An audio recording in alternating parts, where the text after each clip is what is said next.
నాని నిజంగా గుడివాడలో ఇన్ఫ్లుయెన్స్ చేయగలడా? డౌటేనంటున్నారు రాజకీయ విశ్లేషకులు. కేవలం చంద్రబాబు అండతోనే నాని ఇన్నాళ్లు అక్కడ నాయకుడిగా మనగలిగాడని చెబుతున్నారు. గుడివాడలో మెజార్టీ ఓటు బ్యాంక్ యాదవులదే అయినా నిర్ణాయక ఓటుగా ఉన్నది మాత్రం కమ్మ సామాజిక వర్గమే. తెలుగుదేశానికి అండగా ఉంటూ వస్తున్న ఈ సామాజిక వర్గమే నానికి ఇన్నాళ్లు సహకరించింది.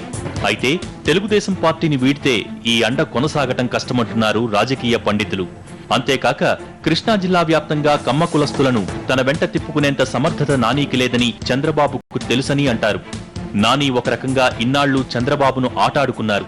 జిల్లాలో పార్టీని బలోపేతం చేయాల్సింది పోయి అడుగడుగునా బలహీనపరిచే విధంగా వ్యవహరించాడు.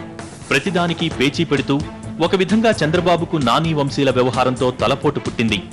ఎప్పుడు వదులుతాడా అని లోలోపల చంద్రబాబు అనుకునేలా చేశాడు. చివరకు నాని జగన్ పార్టీలో చేరటంతో చంద్రబాబు హమ్మయ్యా అనుకునుంటారు.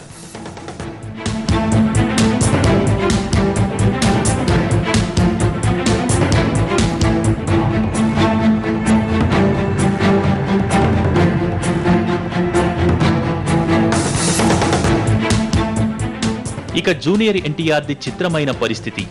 నానికి ఎన్టీఆర్ ఆప్తుడన్న విషయం అందరికీ తెలుసు.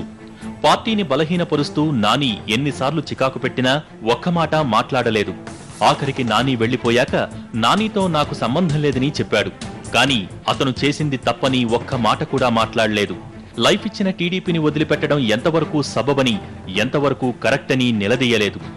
ప్రెస్ మీట్ అంతా తన గురించే చెప్పుకున్నాడు. పార్టీలోనే ఉన్నానంటూ 1కి 10 సార్లు చెప్పుకుంటున్నాడు. అసలు జూనియర్ ఎందుకు భయపడుతున్నాడో అర్థం కాదు. నానితో వంశీతో తనకు సంబంధం లేదని పదే పదే చెప్పుకున్నా వారికి ఆయన చాలా దగ్గరివాడేనన్న విషయం ఎవరికి తెలియదు.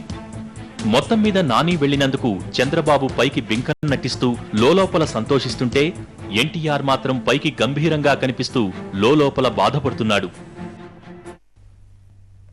మరో short break, stay with us.